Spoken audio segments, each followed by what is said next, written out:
Hello everyone, my name is A Curcio and today I'll be presenting my UDL framework for a first grade ABA self-contained classroom focused on functional communication skills and daily routines. The learners I designed this for are first grade students with autism and related disabilities, many of whom are nonverbal or minimally verbal and communicate using AAC devices, PECs, gestures, and modeled responses. My goal was to create a learning environment that supports all students by planning for learner differences from the beginning. Before designing instruction, I first considered who the learners are. Students in this classroom have different communication abilities, sensory needs, learning styles, and support needs. Since every student learns and communicates differently, a single teaching approach would create barriers for some students. Instead, I used a UDL approach that recognizes learner variability and plans for those differences in advance. I chose functional communication as the focus because communication affects every part of a student's school day. Communication skills help students become more independent, participate in activities, and express their wants and needs. These skills can also be used outside of school in home and community settings. Communication is essential because it allows students to connect with others and advocate for themselves. Next, I looked at the barriers that students may face in traditional instruction. Many classroom activities assume students can understand spoken directions, answer verbally, write responses, and remain engaged for long periods of time. For students in this setting, those expectations can prevent them from showing what they know. I wanted to ask myself, if speech becomes a barrier, how can students still participate and demonstrate understanding? UDL focuses on removing those barriers before instruction begins.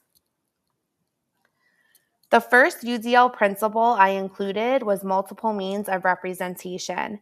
Students process information differently, so information should be presented in different ways.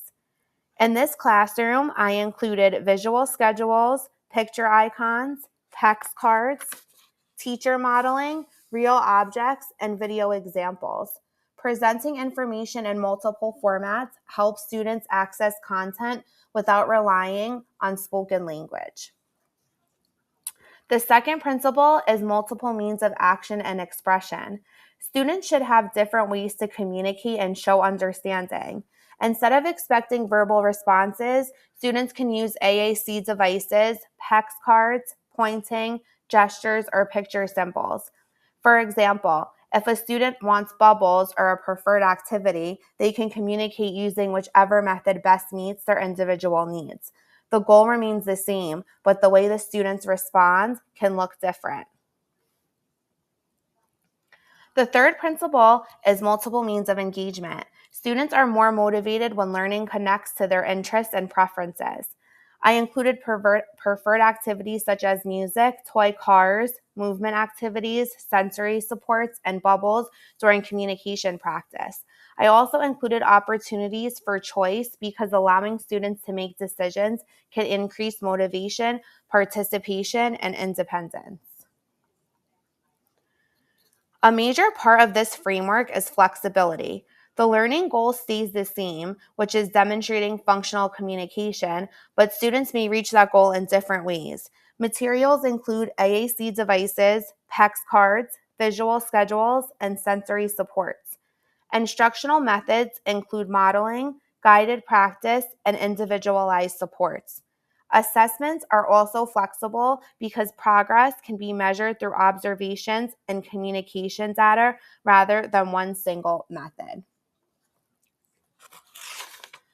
The theory behind this framework comes from Meyer, Rose, and Gordon, whose work emphasizes planning for learner differences from the beginning. UDL promotes flexible curriculum design that reduces barriers and increases access to learning opportunities instead of expecting students to adapt to instruction. Instruction should adapt to students. As I reflected on this framework, a few important ideas stood out. First, learner variability should always be expected. Second, communication differences should never prevent students from participating in learning opportunities. Finally, flexibility helps create more equitable learning environments where students can develop independence and successfully engage in instruction.